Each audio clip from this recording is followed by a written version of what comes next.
एक विशिष्ट यात्रा, क्योंकि ये जो यात्रा है, जैसे कि अभी अभी हमने कहा, शंकराचार्य जी के अवतार में जो 3 महत्वपूर्ण कार्य हैं उनमें से एक है दिग्विजय यात्रा। और ये जो यात्रा है ये एक विशिष्ट कार्य है।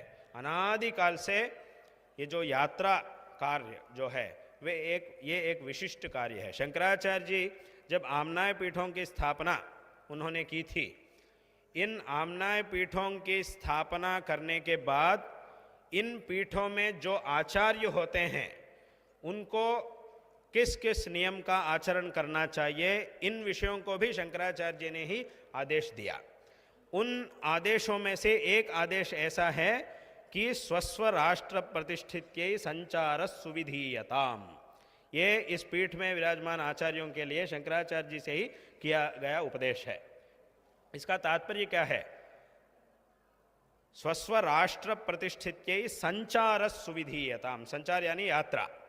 राज्य को प्रतिष्ठित करने के लिए, राज्य में धर्म मार्ग, वैदिक परंपरा को प्रतिष्ठापित करने के लिए, लोगों की भलाई के लिए, ज्ञान मार्ग का उपदेश के लिए सदैव संचार करना चाहिए। संचार सुविधीयताम, सुविधीयताम, अच्छी तरह संचार होना चाहिए, ऐसा शंकराचार्य जी का एक आदेश है। इसीलिए स्वयं शंकराचार्य जी ने यात्रा करके धर्म का उद्धार करके दिखाए थे, और हमें भी उसके बाद इस पीठों के जो आचार्य हैं उनको भी ऐसा आदेश दिया गया है कि यात्रा करनी चाहिए। इसीलिए हम ऐसे यात्रा में आते हैं। यात्रा करने का उद्देश्य भी यही है। इसीलिए ये जो यात्रा है ये बहुत महत्वपूर्ण विषय है।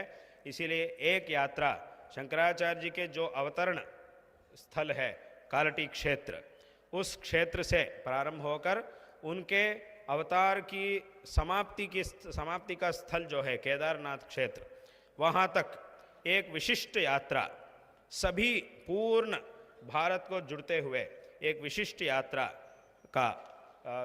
संपन्न हो, ऐसा एक प्रस्ताव उन्होंने रखा। हम इससे बहुत बहुत संतुष्ट हैं। ये यात्रा अवश्य होगी, अवश्य ही ये यात्रा होगी। ये एक फिर से शंकर दिग्विजय यात्रा होगी। शंकर दिग्विजय यात्रा अवश्य होगी। और इस यात्रा में सभी भारत देश के सभी जो पीठाधीश हैं, जो आचार्य शंकर आमनाय पीठाधीश हैं, वे सभी इसमें भाग लेंगे।